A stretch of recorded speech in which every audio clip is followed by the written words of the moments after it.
부산의 뉴스 그 현장을 찾아갑니다. 리포터 현장 취재 뉴스 현장. 네, 굿모닝 부산 함께하고 계십니다. 6192님께서 문자 주셨는데요. 가덕 신공항은 만시지탄이지만 이제라도 준비를 잘해서 명실상부한 제2관문공항을 건설해야 합니다. 라고 문자 주셨습니다. 고맙습니다. 문자 샵 2252 문자 보내주시면 되겠습니다. 18년을 끌어온 김해신공항 문제 논란 끝에 드디어 종지부를 찍었습니다. 국무총리실 산하 검증위원회가 김해신공항은 관문공항으로 적절하지 않다는 결론을 내렸는데요. 신공항을 둘러싼 논란의 역사와 또 어제 총리실 검증위 발표에 대한 부산 지역 각계의 반응 유진주 리포터가 정리했습니다. 어서 오십시오. 네, 안녕하세요. 자, 참 오래 걸렸습니다. 저희도 관련 내용은 수십 번, 수백 번도 더 방송을 했던 것 같은데요. 이 네. 동남권 신공항 오랜 기간 추진과 또 번복을 되풀이하면서 논란이 끊이질 않았어요. 그 시작이 언제였죠? 네, 동남권 신공항이 처음 언급된 건 2002년 김대중 정부 말이었습니다. 이 김해 돛대산에 중국 민항기가 추락해서 120명이 넘는 사망자가 발생했고 또 김해공항 안전성 문제가 적나라하게 드러났는데요. 이후 노무현 정부가 신공항 건설을 적극적으로 검토했고 또 이명박 정부 들어서 국책 사업으로 선정돼 부산 가덕과 경남 밀양으로 후보지가 압축됐습니다. 예. 그렇게 열띤 유치 경쟁 속에 지난 2011년이었죠. 신공항 입지평가위원회는 두 곳 모두 타당성이 없다고 결론을 내렸고 신공항 건설은 무산됐습니다. 자, 그러고 나서 2016년 박근혜 전 대통령 정부 때 신공항이 다시 추진됐잖아요. 네, 박근혜 정부는 프랑스 전문기관에 타당성 용역을 맡겼는데요. 그 결과 정부는 가덕과 밀양이 아닌 김해공항 확장이 최적이라는 의외의 결론을 내놨습니다. 예. 기존 김해공항에 새 활주로 하나를 추가하면 된다는 거였죠. 이렇게 끝이 났나 싶던 신공항 문제는 문재인 대통령이 부산과 울산, 경남의 합의가 우선이라 언급하며 다시 급부상했고요. 부울경 세계 지자체가 검증단을 꾸려 김해공항 확장안의 안전과 수요 문제를 제기했고 국무총리실에 검증을 요구했습니다. 프랑스 전문기관 용역을 이제 문제가 좀 있다. 이렇게 특히 안전과 관련된 문제를 제기하면서 새롭게 논의가 시작이 된 거였죠. 네. 18년이란 긴 세월 동안 논란을 거듭해온 동남권 신공항이 어제부로 이제 새로운 전환점을 맞았어요. 네, 김수삼 김해신공항 검증위원장의 발표 내용 먼저 들어보시죠. 결론적으로 김해신공항 계획은 상당 부분 보완이 필요하고 확장성 등 여러 미래 변화에 대응하기 어렵습니다.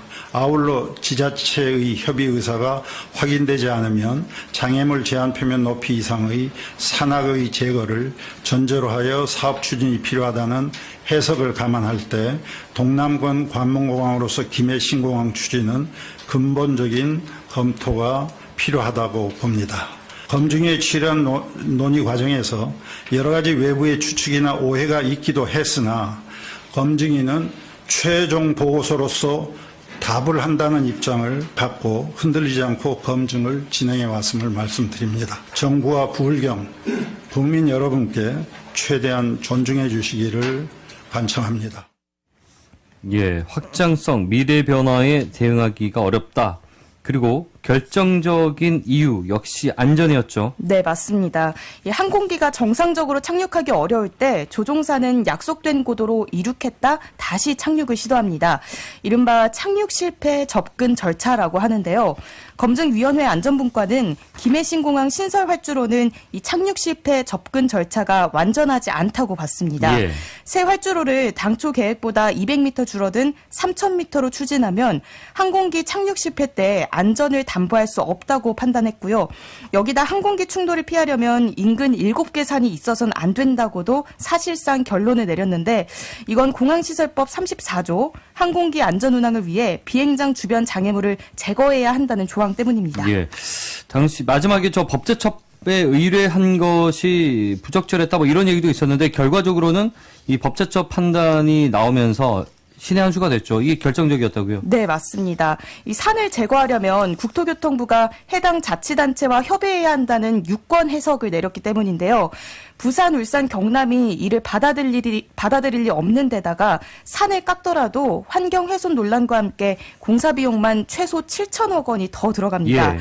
그리고 향후 공항을 확장할 땅이 없는 데다가 이 당장 계획상으로는 서편 유도로 설치가 필요한데요. 땅 매입비만 최소 4천억 원이 더 들고요. 예. 또 수요나 소음 부분도 상당 부분 보완이 필요하기 때문에 검증위원회는 전반적으로 한계가 있는 계획안이라고 결론 지었습니다. 자, 부산 경제계 또 시민사회단체 반응은 어떻습니까? 네, 부산 지역 상공계는 지역 경제계를 대표해서 환영하는 성명을 발표했고요. 부산 시민단체 역시 환영의 목소리를 냈는데요. 이어서 이지후 가덕도 허브공항 시민추진단 상인 대표입니다. 800만 불경 시민들은 김해공항 확장안이 당시 결정된 이후로 굉장한 소가리를 해왔고 한 번 잘못 지어진 정책이 이번에 김해공항 확장안 이것이 전면 백지화되면서 굉장히 환영하는 입장입니다. 예타를 진행하면 6개월에서 1년씩 그 기간이 걸리지 않습니까? 예타 등을 모두 면제하고 특별법 등 패스트트랙 이것을 통해서 가덕신공항으로 바로 결정할 수 있는 그런 절차들을 이제는 밟아 나가야 된다 생각하고 우리 시민사회도 그 절차를 밟아 나갈 수 있도록 더욱 강력히 요구할 입장입니다. 자, 20년 가까이 시간을 끌었는데 일단은 김해 신공항이 사실상 백지 수순이면 가덕도에 신공항을 짓는 한 이게 힘을 다시 얻게 됐죠? 네, 그렇습니다. 이 가덕도는 동남권 신공항 계획이 처음 나왔을 때부터 부산이 주장한 후보지였습니다. 이전 정부에서 후보지 경쟁을 할 당시에는 대구 경북 지역에서 가덕도를 반대했는데 현재는 대구 경북 통합 신공항 건설이 추진되고 있기 때문에 이전과는 다른 상황이라는 게 청와대와 여권의 판단입니다. 예. 또 부산, 울산, 경남, 이른바 부울경을 아우르는 신공항 후보지로 부산 가덕도가 부상하는 상황이고요. 이 국토부는 검증 결과를 존중하고 수용하며 조속히 후속 조치 계획을 마련하겠다는 입장을 내놨습니다. 네, 우리 지역 정치권의 반응은 어떻습니까? 네, 지역 정치권은 여야 모두 환영하고 있습니다. 우선 국민의힘 부산시당은 더 이상 정략적인 주장이나 소모적인 상황을 지양하고 부산과 대한민국의 발전을 위해 가덕도 신공항의 추진은 신속하게 반드시 이루어져야 한다고 성명을 통해 밝혔고요. 민주당 부산시당도 가덕 신공항을 조속히 추진하는 데 힘을 모으겠다고 전했습니다. 끝으로 전재수 더불어민주당 의원입니다. 검증위원회가 잘못된 정치적 결정을 바로잡았습니다. 늦었지만 정말 당연한 결과라고 생각을 하고 축하할 만한 결과라고 생각을 합니다. 저희들이 열과성을 다해서 동남권 관문공항 반드시 건설하도록 하겠습니다. 앞으로는 차질 없는 동남권 관문공항을 부산 월드 엑스포가 열리는 2030년 4월 이전에 개항을 해야 되기 때문에 특별법의 형식으로 추진을 해야 되는 과제가 남아 있습니다.